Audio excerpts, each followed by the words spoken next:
within 1 week has gone from this to this, from this to this. Did you Photoshop the sick picture or this one? Too long, didn't read. I'm back on roids. Like, yeah, bro. We all know that the number one thing to prepare yourself for antibiotic therapy and surgery, and then subsequent to that, not eating or training, all that stuff, the best thing you could possibly do is crash your hormones.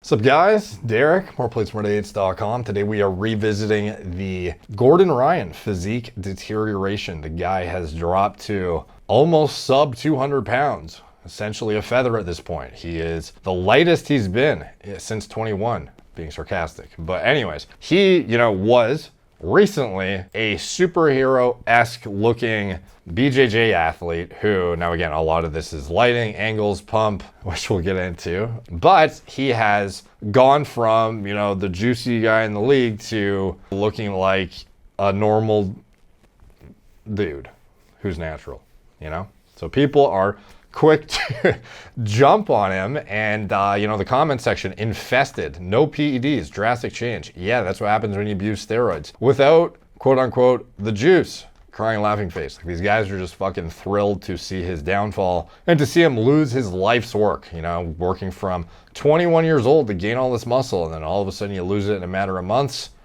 It's quite the wild transformation, and the complete dismantlement of everything he's worked for is what a lot of people think. When you cycle off, you just lose everything. And that's what's happening here. The guy just came off. When the reality of the situation is, a lot of these seemingly, I don't know, the BJJ community or Gordon's page in general has a lot of naive opinions about how hormones work. And I don't know if it's just the lack of transparency in BJJ, where very few athletes are actually outspoken about what goes on at a high level, but realistically, any guy who is, it's not just that these individuals are trying to attribute the loss in, body composition, muscle, fat gain, etc. They're all trying to attribute this physique dismantlement to, cycling off. But in addition, they very much want to attribute his success and athletic achievements to the gear as well, which is something that is completely nonsensical when you think about every single person he's beat essentially is probably also on gear. And that might sound like an exaggeration, but you could literally flip a coin. Fuck, dude. I don't even know what would be a better, like a greater than 50% outcome realistically. Most guys in BJJ at a high level, they know what they're up against, and they know what it takes to be a top competitor, and the likelihood is higher than not, I would say, that they are using something. It's a completely drug-ridden sport, and there is no testing. It's not just that you're trying to circumvent it at least, the leagues that he's competing in, Gordon. No one is having to circumvent or skirt anything with any, fancy microdose tactics or designer drugs that are inferior but still work somewhat, blah, blah, blah. None of that. It's like, use whatever the fuck you want. Get to the higher body weights that you need to push guys around. Enhance your oxygen carrying capacity with whatever the fuck you want. It is no holds barred. If you're natural, you're just at a disadvantage. So the likelihood that anybody he has competed against that lost, there was some giant mismatch between the availability of drugs or the exposure or the, potential performance enhancing outcomes that could have been had by both parties. Like, it's all fair game at the end of the day. It's more than likely that everyone coming up and gunning for him, or the majority of them, are going to be pushing as hard or harder, knowing that what they are doing as of now has not been satisfactory to actually win, which that's just a natural outcome. If you think somebody's doing something you're not, they must just be doing more drugs than me. This is where you get a lot of bodybuilders in the industry that end up dying at 35 or 40 because they're gunning for that top spot and they just didn't have the genetics or the work ethic or whatever it is, and ended up taking more drugs than the next guy, or responding shittier to the drugs, or having genetic predispositions that don't allow them to tolerate the drugs as well as the guy at the top. There's a multiple different factors, but at the end of the day, this is not the only guy using gear. It's just very few people want to speak out about it because it does not really serve them to highlight their use, because it kind of diminishes their perceived performance. You can at least give kudos where kudos are due to somebody who could have otherwise held it to themselves and just attributed it entirely to other things and said, you know, I'm natty and I'm just a fucking phenom. So like, it is possible to be a phenom and on gear. Like, it happens in all top sports. Like, what? This is not a unique circumstance. It's just easier to get away with in this sport. Anyways, when I made that video, it blew up. A lot of people were shocked by the transformation. How did this happen in such a short period of time? He must have cycled off. It couldn't be the case that the guy is still on a baseline, you know, hormone replacement or something, and otherwise could just like gain this all back in a couple months. Like, the guy is clearly cycled off specifically for what? Because he had a exposure to antibiotics, therefore he equals cycle off. You can't eat and you can't train because of surgery and whatnot. Equals cycle off. You see physique change, dramatic difference, equals cycle off is what a lot of these guys think. It's easier to hold your size even with severe malnutrition or lack of exercise and whatnot. It's way easier to hold your muscle for sure, but I don't think a lot of people realize, even after this video still, it's shocking how many people are just like not getting it, that a shit ton of the body composition that you see here, for example, how much of the muscle is water weight? How much is manipulated by, you know, androgens even? When you start anabolic steroids for the first time, what will you notice? You will notice your body weight climbs pretty dramatically in a fashion that is not representative of what it will do linearly for in perpetuity. You have like a big burst of weight gain off the blip, off the rip, whatever you want to call it. And then thereafter, all of a sudden, you know, things kind of seem to, even though you're still gaining, you're kind of like hitting like a more gradual plateaued gain rather than this abrupt,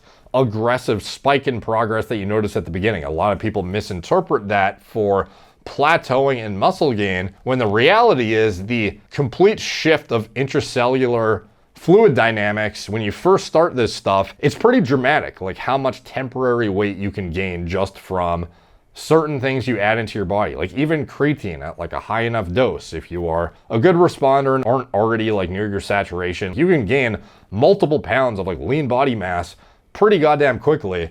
And it is not necessarily something that is attributed to actual like tissue gain or tissue loss if you were to pull the creatine out. Or for example, if you were to do a keto diet and you lost 10 plus pounds of water in a matter of weeks, was that fat you lost? Like how much of that weight, if you lost like 12 pounds, would have been actual fat?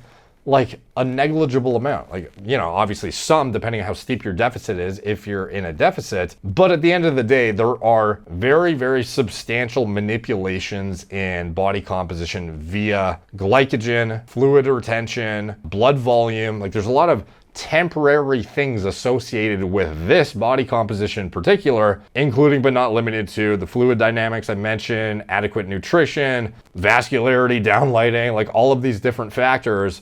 And then here, looking as, you know, miserable as he can, obviously at the bottom of worst situations, malnutrition, not trained, dehydrated, feels like dog shit, like the worst of the worst. And it's not necessarily representative of being off. It's just representative of the worst of a culmination of multiple different factors that are not allowing him to maintain, you know, what you see here, or even put himself in a position to achieve a photo representative of that. And this is where I mentioned in the video that he could gain literally half of everything back within like a week or two just by adequately hydrating, getting his nutrition back in, sleeping, getting back on his regimen, etc., etc. And it would be irrespective of like anabolic steroid manipulations. Like you can almost be guaranteed the guy is on a baseline of something that is useful for offsetting catabolism. Let's just put it that way. There's no sane person who would let himself go through starvation while being like an enhanced athlete and not be otherwise like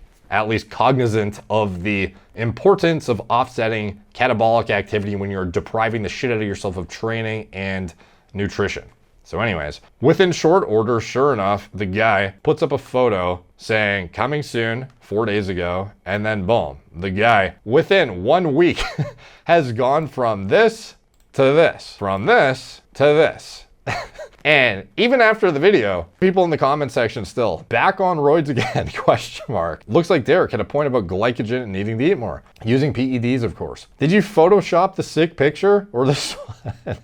too long, didn't read. I'm back on roids. Like, yeah, bro, he definitely was here, came off specifically because he had exposure to antibiotics and surgery. And we all know that the number one thing to prepare yourself for antibiotic therapy and surgery, and then subsequent to that, not eating or training, all that stuff, the best thing you could possibly do is crash your hormones. Like, clearly that was the goal. He cycled off in order to what exactly? Like, it's just wild to me how many people think that you can even clear hormones out of your system this fast, and then within a week of getting back on gear, you can gain like 20 fucking pounds essentially. Is that even representative of gear? Like, no, this is representative of literally depriving yourself of everything needed for sustaining adequate function, like depriving yourself of adequate nutrition, hydration, etc., and then getting it back into your system. Like, there is no anabolic steroid that will transform you from this to this in a matter of 1 week. It is absolutely nonsensical to have anyone in the comments here saying anything related to you clearly got back on. Even if he got on 7 grams of gear since last week, this would still not account for this change. There's no person on the planet you could shove fucking 20 vials of tren to his goddamn ass and he would not make this transformation within a week. I promise you that. This is muscle memory and actually getting back to baseline of just baseline homeostasis of his original body composition. This is not something that could otherwise be attributed to, well, clearly you deprived yourself of gear to get to here, cycled off, and then you decided here, you know what, I'm gonna pop some D-ball, and boom, within 1 week, I have gained 20 pounds of lean mass. That's how you do it, bro. At the end of the day, this guy is, 50+% back to where he'll be. And after he gets consistent again and the muscle memory, he gets to take advantage of it with the adequate nutrition, protein intake, maxing out his glycogen stores, hydrating correctly, high quality sleep, getting in his overall routine back in the rhythm of things. He will, within relatively short order, and will be shocking to many people, but a lot of people will just say it's gear, get back to here. That's just what's gonna happen. So one thing I think people need to look at to really understand the gravity of fitness industry image fuckery and just how quickly a physique can change just by basic manipulations is the OG Furious Pete. He posted before and after fitness transformation trick exposed in just 5 hours. And in this video, he basically details how he has managed to show, similar to some of the OG like Mike Chang before and afters, he does his own before and after that is achieved in a matter of hours. And it looks just as impressive as some of these OG transformations that you'd see in fitness magazines, promoting supplements, whatever it may be. And he basically shows the date, January 29th, 2012, 6:22 p.m. And he basically gets a pump on. He hits the tanning bed, even though it's, presumably you would go into this with a base tan anyways. You're not gonna get a tan in like 10 minutes and then go hit your poses. But anyways, he like oils himself up. He gets a tan. He gets his pump in, and then he sets up and he takes the ultimate shot. He's dialed, bro. He's this is his after shot, and then he goes and takes the before shot after. He goes and eats a bunch of chips. He drinks a bunch of bloating, soda. He does a bunch of stuff to basically fuck himself up. And then he ends up taking the before photo and sticks his gut out, looks as miserable as possible. And this is in the span of 5 hours. Shocking if you have not seen this kind of stuff before. But this is the kind of manipulation that can go into a physique that exists on the same day too, in this exact same state. How much can it change visually just by manipulations in posing, lighting, sweating, vascularity, etc. And the leaner you are, the more you can fuck around with this too. Like Furious Pete, he's lean here by normal person standards for sure. But in the fitness industry, body dysmorphia standards kind of result in people getting obscenely lean to the point that it's not really healthy to walk around like that for most people. But these are the individuals who can finagle the lighting and the angle and the whatever the most to the most extreme and create completely obscenely different looking outcomes relative to what it looks like in just a normal shirt walking around. Here's a great example. David Lade, one of the most popular fitness industry guys. Here he is standing at who knows where in a t-shirt, regular lighting, no pump, just chilling. And he looks like a normal dude. And then here he is on the left at the gym with down lighting, flexing his ass off, striations going off the chain.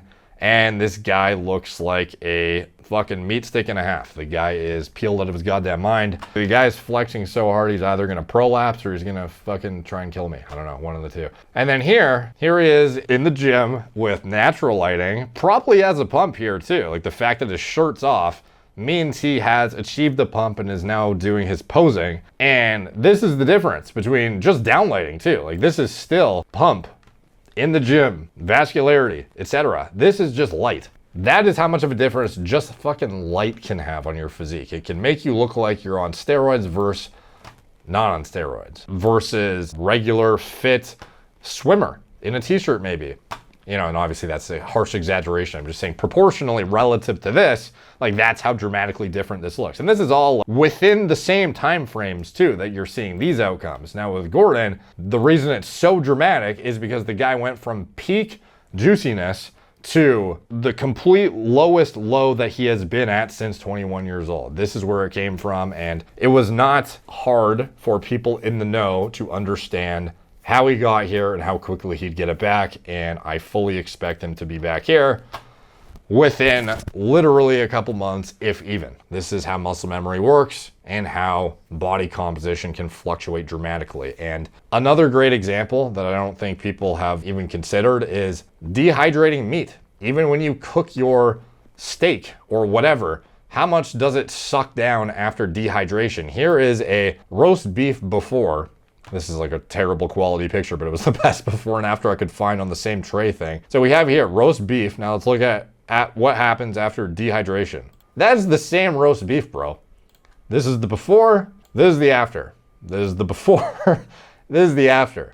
And this is just the difference in like dehydration. So imagine a muscle tissue on a human that has to undergo stimuli in order to sustain like maximum, volume, size, etc., but also requires adequate nutrition, hydration, and think about depriving it of all the things that keep it in its like most prime state and what could happen to that in a short period of time and how fast it could recover. Just this is the difference between water being sucked in and out, essentially. If I go and do like a fast for 48 hours and don't eat anything, and I lose 10 pounds on the scale, did I lose 10 pounds of fat? Not even close, bro. Not even close. And did I lose 10 pounds of muscle?